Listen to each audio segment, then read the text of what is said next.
Chapter 15. Bangs. Just as I reached the corner, I heard the roar of the wheels on the gravel. Then she sped past me from behind and did a 180 in the middle of the street on her old-fashioned red roller skates. Lucky for her, the light had just turned green, or she could have got hit and tossed by an oncoming Toyota Celica. She saw some shock in my expression and bent over laughing and came right back up. Her head moved swiftly from right to left, calculating the remaining time to cross the street safely. But she couldn't possibly hear the cars and trucks because she had her headphones on and her Walkman tucked at her waist. She spun on her wheels again and crossed swiftly. Now she was on one side of the street and I was still on the other, watching her with the red traffic light glaring strong. She put her hands on her waist and flagged me over. I let a few cars flash by, then dashed across, still on the red. She was smiling and beaming with happiness like she didn't have one worry in this world, with her long, thick red laces and short, tight denim shorts that hugged her small waist. I could see her belly button and about 4 inches of her naked flat belly before her tight red tee clenched onto her breast. Her bare shoulders were covered with the sheen of perspiration, and a small wet spot leaking through revealed that she was still breastfeeding her baby. It was Bangs. "Hey, superstar. Do you know how to roller skate?" she called out to me as I approached where she was steady rocking. Vega was just easing into his car parked on the same side where Bangs was standing, waiting for me. Soon as I peeped him, I got tight. I didn't want Coach to think I had some bullshit excuse why I was going to miss practice next week. Like I was out here just fucking with these girls and doing what they wanted me to do instead of what I was responsible for. Second, I didn't like Bangs showing off her banging body to any man who wanted to look.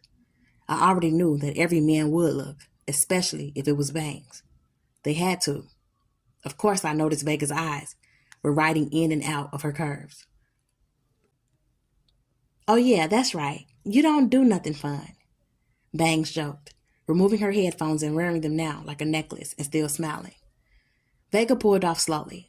When I reached where she was standing and rocking back and forth on her wheels, I walked past her. She sucked her teeth and followed me. "Superstar, word up. I'm going to start to think you straight crazy if you can't even speak to me.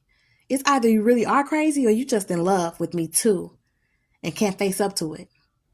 She was talking to the back of my head. On the curb, I turned to face her. "Bangs, go home and..." she interrupted. "You can't send me home tonight. It's only 9 and you know I got till 11 to get home. So let me just hang out with you for a little while, okay?" She was flashing her deep dimples and still smiling while posting her attitude. "Go back and put on some clothes. Then I'll talk to you," I told her. "Walk me over?" she asked. "Nah, Bangs. It ain't gonna be me and you up in your house. You should already know that," I told her. "I'll be at the bookstore. Put on some clothes and you can meet me over there." I started stepping. "What bookstore?" she asked, riding over and pulling up to me from behind. Her hands were grabbing each side of my waist as though she needed to balance herself. "You know, the one over there by the pharmacy where you buy your grandmother's medicine," I reminded her. "There's a bookstore over there?" she asked. "Later," was all I said. I left. I heard her wheels take off. All I could think was, how could she have a bookstore in her own hood and never step inside of it once? Worse, it was as though she never even noticed that it was there. No wonder Marty Bookbinder's store was always empty. Every time I went there, I had full range of the place. I knew I could chill in there comfortably until closing at 11 p.m. If I was bored, I could pick up a good game of chess, although over the years, I had learned to outmaneuver Marty on his own chessboard the majority of the time. "My good friend, my main man," Marty said. It was his version of cool. "Let me pull out the board." He was excited to have me in his empty store packed with plenty of books. "Let me look around first," I told him after returning his greetings. And that slowed him down some. "Look around? You know everything that's in here already." I maneuvered around the geography section until I found a book on Japan. I sat in the comfortable lazy boy chair in the mystery section where I normally purchase most of my books. I cracked the book open and flipped the pages until I found the map of Japan. I began examining it, looking for Kyoto, Akimi's home spot and the place where her high school was located. I was also looking for a place called Ginza. I remembered that when I wrote to her father concerning my desire to marry his daughter, Akemi, I did not address the letter to Kyoto. I wondered if it was Akemi's father's business address, or if they had moved from Kyoto, or if they actually had more than 1 or 2 homes. I had gotten the address from Akemi but never bothered to find out why she did not give me a Kyoto address. I could see from the map that Ginza and Roppongi were prefectures of Tokyo. It was like how the Bronx and Queens are boroughs of New York. When I measured the distance, I could see that Ginza was in Tokyo and Kyoto was 3 hours away from Tokyo by train, or 6 hours by car, moving at 60 miles per hour. My mind drifted deep into the map as I studied every detail. I burnt up almost an hour reviewing the atlas before I began flipping and reading through 2 books that I had pulled. Later, as I stuck the 2 books back on the shelf, I saw an old lady wearing a wide hat through the small empty space where the books went. Marty finally got a customer while I was in his store, I thought to myself. As I stepped out into the aisle, her hat with the pile of tissue paper flowers pinned on top, preventing anyone from seeing her face. She had a long flowered dress that was obviously too big for her, and that dragged on the floor, like she was a homeless person wearing oversized secondhand clothing. The big white plastic pearls that were draped around her neck was the killer part of her outfit. But when my eyes dropped down on her feet, her red Reeboks didn't match nothing. I paused for a second and looked at the red Reeboks again. The old lady purposely stepped in my way and looked right into my face, snatching away her hat and dropping her blonde wig to the floor. She clapped her hands together and started cracking up. It was crazy as bangs. I was mad, but I had to laugh. I was tight, but she was funny. I borrowed one of my grandmother's dresses. It don't fit, but I figured you would like this a lot. She began smoothing the tent-sized dress out with her hands and demonstrating to me that her arms and legs and even her body were all covered. I had already noticed that without her pointing it out or exaggerating it, she smiled brightly. She was being swallowed and eaten by the dress. No, psych. I just wanted to see you laugh, superstar. You be way too serious, she said, dropping the huge dress to the floor. Underneath, she wore jeans and a short-sleeved blouse.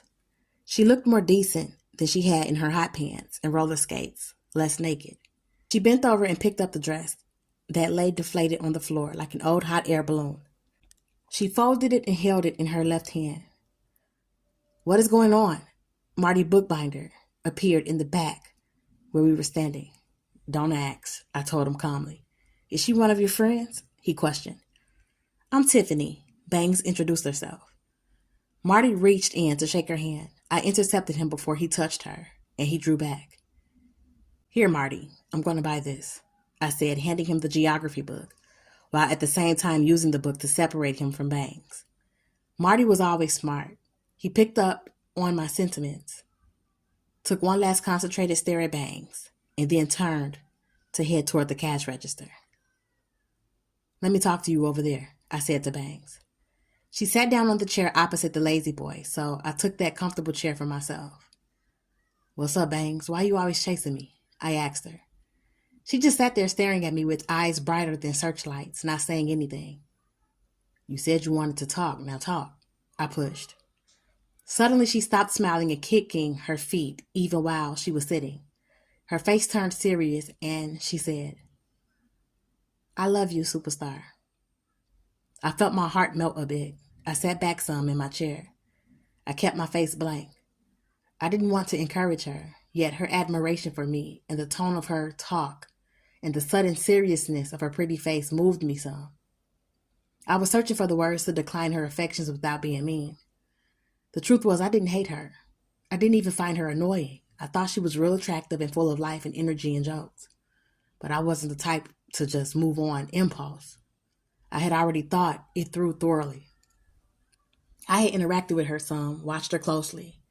I had discovered that her infant child was the result of molestation by her own blood-related uncle, and it seemed that she still had ongoing dealings with him, which turned me off in a way completely.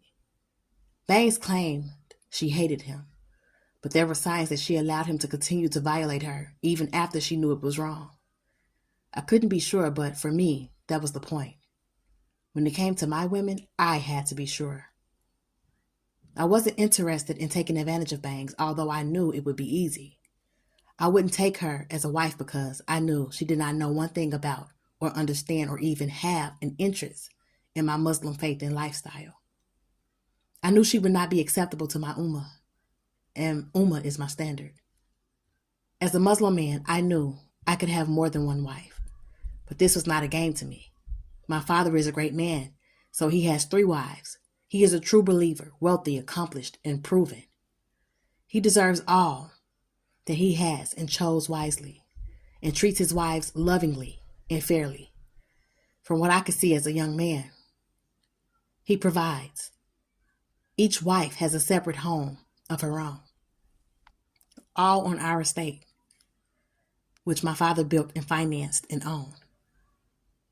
I was not foolish enough to believe that I deserved a second wife or that I was fully prepared to protect and provide for her. Even my first wife was not part of my teenage plan. Akemi was a great love, very much mutual, that took me by storm. I had to step up and in. I wanted to. She was a virgin. I was a virgin. She worked hard. I worked hard. She was talented. I was dedicated. We were connected solidly in every way, without a common language between us. You don't love me. You just think that you do. You don't really know me, Bangs. If you did, you wouldn't even want to be bothered with my way of life. You would have to change up everything that you're doing now just to be considered by me. So you see, it's too much trouble for you, I said earnestly, but also trying not to blame her or hurt her feelings. What am I doing that is so wrong? She asked sincerely. It's not just one thing. Actually, it would take too long to explain. Come on, tell me something. Run it by me. I want to know what you're talking about, she urged, flinging one of her legs across the other and easing her body forward to listen intently. After a thoughtful pause, I answered her in a way that I thought she might understand, a way that might make her take a look at herself instead of only looking at me. How long have you known me, Bangs? You never even offered me one glass of water. You see, a man is out here working and even hustling on these courts a few hours every night. You never thought to offer me a cool drink. I've been in your house. You never offered me a stew, sandwich, or a cookie. You think you're ready, but you wouldn't even know what to do with a man, I said, picking the smallest, easiest criticism on purpose. True that, she said regretfully. And how many men you been talking to since we met? I asked, not expecting a true answer, just trying to show her something. So if it didn't work out between you and me, would you just roll with the next cat that you had lined up? I asked with a serious face, not angry, but telling her my real thoughts. When she didn't have no quick responses like usual, I knew I was affecting her. Didn't you say I had your heart? If I got your heart, how could there be a next man on the line? Is it a game? I asked her. If I don't got you and I don't talk to no other guys, how am I supposed to get you out of my heart, superstar? Why does it have to be somebody? Why can't you just go home and take care of your daughter? Go to school and put your mind on something else? 'Cause that's boring and I'm young. I need real love in my life, she answered. And besides, when I be with other guys, that's just talking. It's only you who I love. She looked right at me to try and show her true intent. She didn't even blink. Come on, superstar, let me get a do-over, she said, smiling wildly once again. I'll change. I'll change for you. I want you to be my man and my daughter's father for real. I'll do anything. Just tell me. Nah, it ain't easy like that. It's not just something you wake up doing tomorrow. First, you got to at least have some learning and understanding. I'm smart. Just because I'm funny and I like to have fun doesn't mean that I'm not smart, superstar. There was a pause between us. What type of books do you like to read? I asked her, not seriously expecting a reply, but trying to show her that she really wasn't serious or smart enough. Huh? What? She replied, just how I expected she would. I rephrased my question. What is the name of the last book that you read? Seconds and then a 4-minute passed.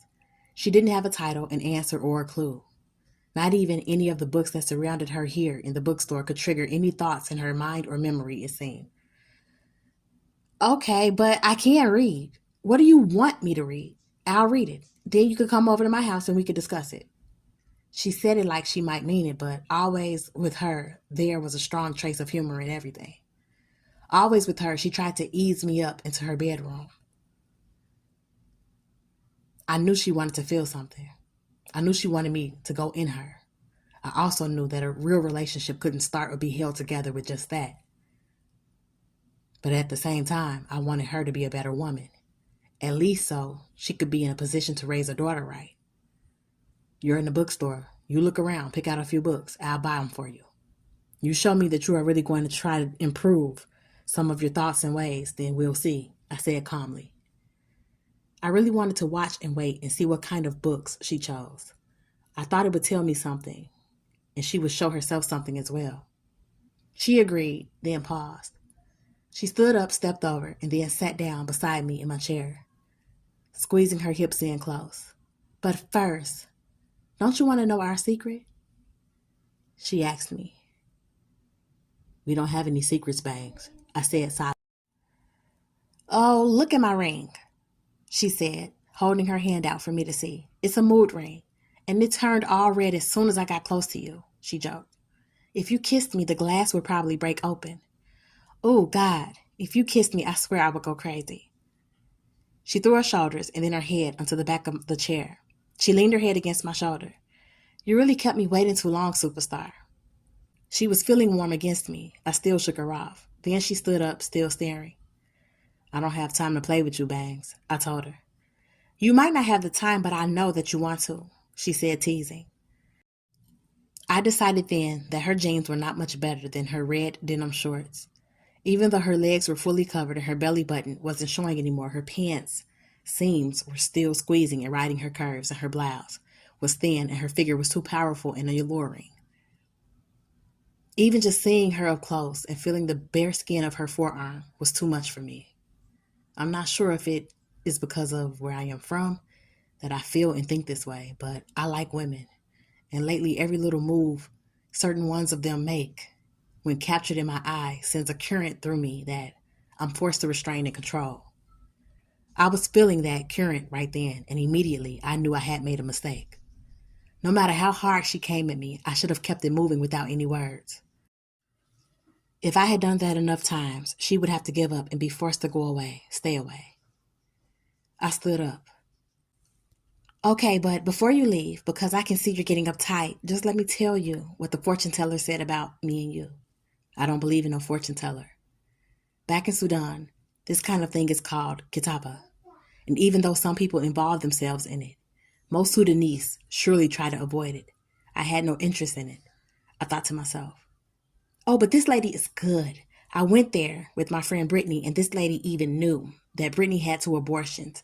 And it was Brittany's first time ever going there, Bangs said, fully convinced. You see, this is how it works. You have to bring the fortune teller something that you have, that you wear on your body, like a piece of jewelry, a necklace, or a piece of clothing that you wore but haven't washed yet. Or like a coin that you have in your pocket all of the time or something like that.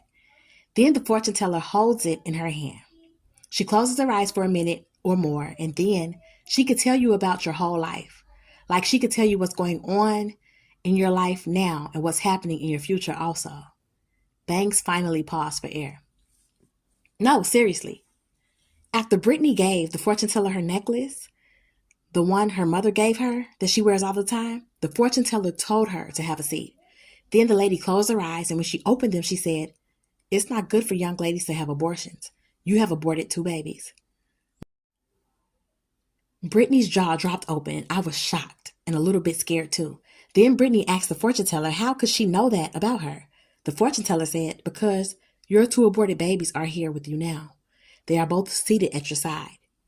They will follow you around for your whole life, sad at being unborn, but connected to you still. Bangs jumped up out of her chair with real expression in her eyes. Superstar, I was scared like shit. But after Brittany's half hour was up, I wanted to turn too, but I didn't have the money. It cost $30. So I asked the fortune teller if I can come back to her. I told her I wanted to ask her about a person. The fortune teller said if I had the money, I could return. She told me to bring something of my own and something that belonged to the person who I was asking her about, so I did. Oh yeah, was all I said, feeling like this was all some bullshit and planning to pull myself out of it and leave. But then Bang said, I wanted to ask the fortune teller about you, superstar. So I took your hoodie out of my closet. Remember the hoodie that you wore that night that the police was chasing you and your friends? The first night that you climbed into my bedroom window? Well, I gave it to the fortune teller, and I gave the fortune teller my t-shirt that I had on that night, because that night was so special to me. I was so happy that you came by that I could just die. Now Bangs had my complete attention. Not only had I left my hoodie at her house that night, I left one of my guns. If she took the hoodie out of the closet and gave it to some stranger, I wondered what she might have done with my gun. I had always felt grateful to her because she helped me out on a night that the police were headhunting. In those situations, they don't care who actually did what. They just wanted to pump bullets into black bodies and deny it later. I had picked up my hoodie and my gun from Bangs after that incident. But now that I thought back, I recalled that I waited about 4 days before I went and got my shit back from her. I had wanted to be sure that the commotion and the surveillance and the search on her block had died down first. So the fortune teller held your hoodie and my t-shirt and she closed her eyes. When she opened them, she told me that you and I would be together for a lifetime. The fortune teller told me that you were at my side right then and you will always be on my side in the future. Bangs was staring into my eyes, this time to judge if her story had gotten to me. Did you move my gun out of your house at any time while you had it? I asked her seriously. Maybe I even frightened her. Now come on, don't try and play me. You know I'm better than that. Not only did I not move your gun, I didn't touch it. I don't know if you had bodies on it or not. I know that much, superstar. I ain't dumb, she said, and it sounded true. I got calmer some. So what do you think about what the fortune teller said? She asked, looking up into my eyes as though she wished she could read my mind. I think it's a hustle and that lady don't know what she's talking about. Then how does she know about Brittany's abortions? Bangs asked, dragging me into her soap opera. I don't know. She could have known already. Maybe since Brittany's mother goes to the same lady, she confided that to her. You never know. The fortune teller's goal is just to get $30 from every customer. Think about it. I scolded her. Cuz why we went to her in the first place was because there was this lady on our block who had a son. Her little son was born with a straight line down the middle of his palm. I mean, it was a thick brown line that went straight through and over all of the other lines in his palm. Well, this fortune teller told the lady that her son would not live past 14 because of that line in his palm. And that boy was named Gregory Baker. He actually died on his 14th birthday, shot in the head at his own party by a jealous nigga. His mother told the story of what the fortune teller had said at his funeral, so everybody in the neighborhood got worried. It was like we were all checking the lines in our palms, then going to her to get our fortunes told. Bangs, you're going to be late getting home and I got to go, but I want to get you some books like I said, so look around and show me what you like. I'm going to look also. Then we'll see. That's all I could give her. I had too much on my mind to consider anything deeper, so I left it at that. I could see that she and I were worlds apart in our state of mind. We were too far to close the gap. Still, I wanted to get her started, thinking differently for her sake. Muslims don't believe that it is right to hide the knowledge and turn people away from Islam, or to assume that anyone in the world cannot learn the straight and narrow path to Allah. So I had a duty to at least introduce her to the right way and leave the rest to Allah. The faith section of Marty Bookbinder's store was the smallest of all the shelves. Marty had told me once over a game of chess that he didn't believe in God. I thought it was a strange confession because I knew that he was Jewish. I wondered how could he not believe in God, or for that matter, Ibrahim, Musa, Jesus, and Muhammad, all prophets sent by Allah. Peace be upon them. I am Muslim and we acknowledge all of Allah's prophets. I didn't debate Marty on his beliefs. I didn't even comment, but after that, I looked down on him some. I was able to find 2 copies of the Torah, the sacred book used by Jewish people, 2 copies of the Holy Bible, as followed by Christian people, and 2 copies of the Holy Quran, as followed by Muslim people. He also had the Gita, which I learned was followed by some people from India, and some Buddhist texts, as followed by some people throughout the Asian continent as well as other places in the world. I picked up one of the 2 copies of the Communist Manifesto, which was also there. I had never heard of it and was running out of time, so I put it back and chose a Holy Quran. I also purchased a copy of a slim 200-page softcover book titled The Muslim Woman. Easily, I decided that these were the books I would gift her. I didn't want to think about if they were too much information for her or too difficult for her to read and understand. I just wanted to see what she would make happen in her own life. Thinking further, Marty Bookbinder's beliefs were different from my own, but I respected that he was comfortable providing his customers with a wide range of choices in religions and philosophies and subjects that he didn't agree with. It was almost closing before Bangs came up with her 2 book choices. For half an hour, I saw her picking books up and pushing them back into the shelves. She walked up to me with her choices, looking unsure of what she selected, but so confident about her body and style. Like most women, her eyes always gave her away. "Most of these books in here is boring," she said casually, catching Marty's immediate attention. "What kind of books do you like?" Marty asked her, while ringing up my order on his register. "I don't know, 'cause I don't really like reading." She was answering Marty, but looking at me. "Why should I read some book when I could be out doing something?" "Maybe if you read the right book, you'll be out doing something better," I told her. She smiled, stepped behind me, and leaned against the back of my body.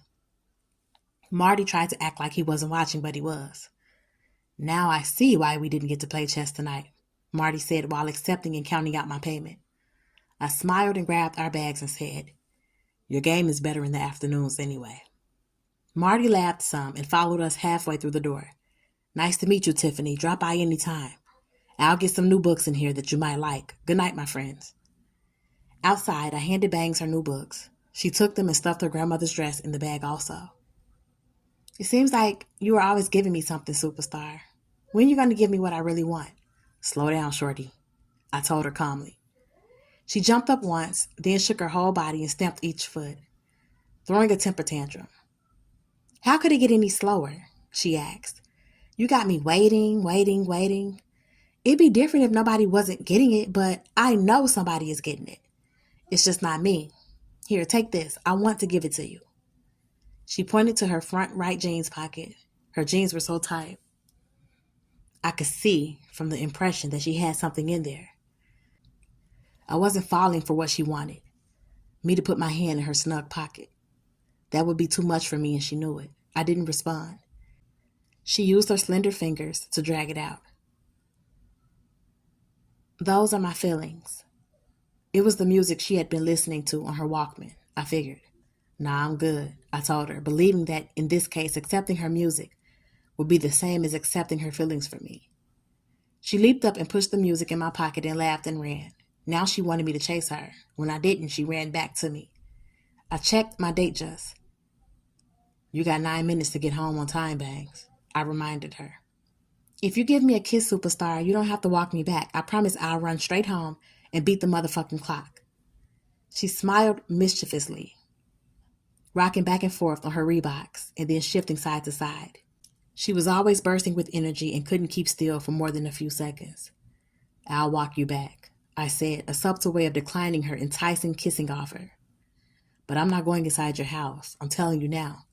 Matter of fact, I'll take the shortcut up to the back of your house. Then I gotta break out. I got something important to do." "You won't say to hide with my grandmother? She likes you so much. She asks about you all the time. Since you don't come around, Grandma be asking me, 'What did you do wrong to him?' And she be feeling sick lately. If she saw us together, she would probably cheer up." "Nah, it's late. If she's sick, she should sleep. Don't give her a hard time either. If she's sick, you should be taking care of your baby instead of leaving her in the house." "Oh, you remember my daughter?" Bangs asked sarcastically.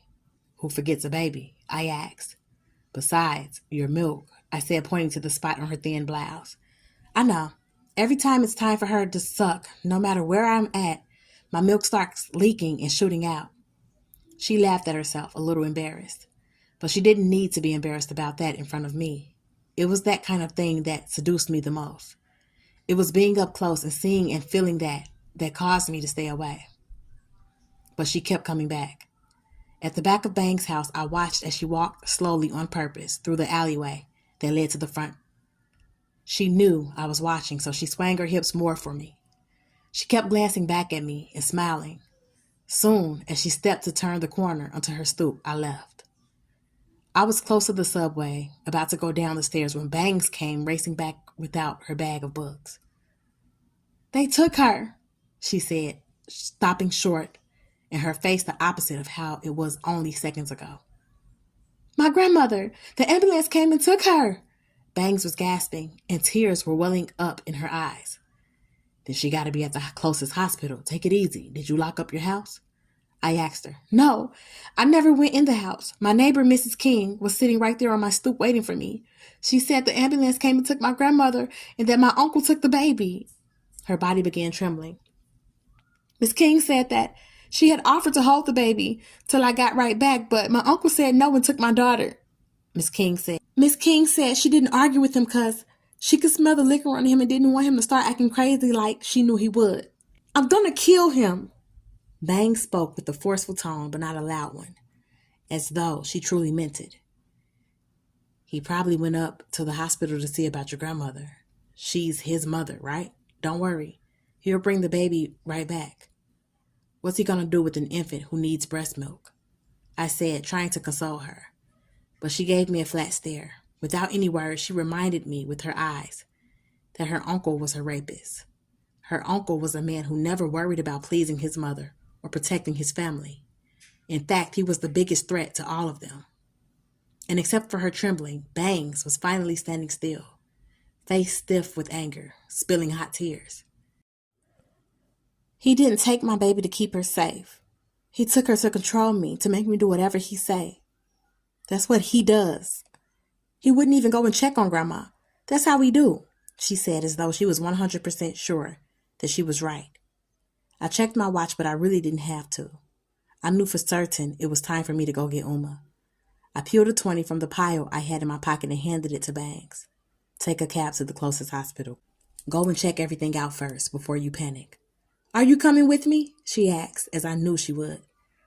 Her uncle is the baby's father, I thought to myself about the sickening truth. And even though I felt for Bangs and hated her uncle and liked her infant daughter and grandmother, I put Uma first, my mother, and my purpose. I left.